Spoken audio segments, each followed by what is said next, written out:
மனிதன் முகத்தை பார்க்கிறான், கர்த்தரோ இருதயத்தை பார்க்கிறார்.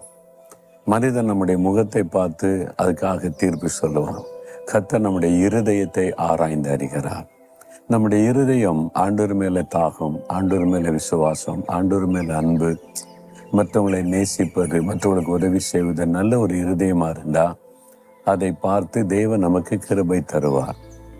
அவருடைய கிருபை இல்லாமல் ஒன்றும் செய்ய முடியும். என் திறமை, என் பல நான் சாதிச்சுட்டேன் அப்படி சொல்லுவதற்கு ஒன்றுமில்லை. தேவனுடைய கிருபை.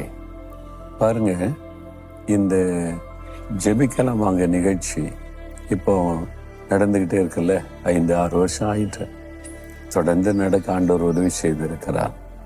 கொரோனா காலத்தில், லாக்டவுன் காலத்தில் தினமும் தேவனுடைய செய்தியை கொடுக்க கிருபை கொடுத்து உலகமெல்லாம் அந்த செய்தி போனது. 160 நாடுகளுக்கு மேல் இருக்கிற ஆண்டோடைய பிள்ளைகள் செய்தி கேட்டு ஆசீர்வதிக்கப்பட்டாங்க.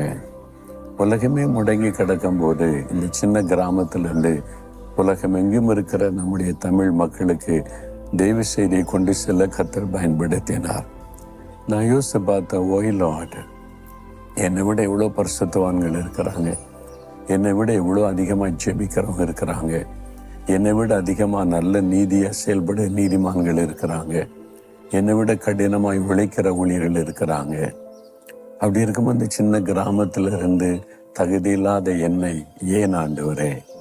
அப்போ இந்த வார்த்தை தான் ஆண்டவர் சொன்னார், அது உன்னுடைய தகுதியினால் அல்ல, என்னுடைய கண்களில் உனக்கு கிருபை கிடைத்தது.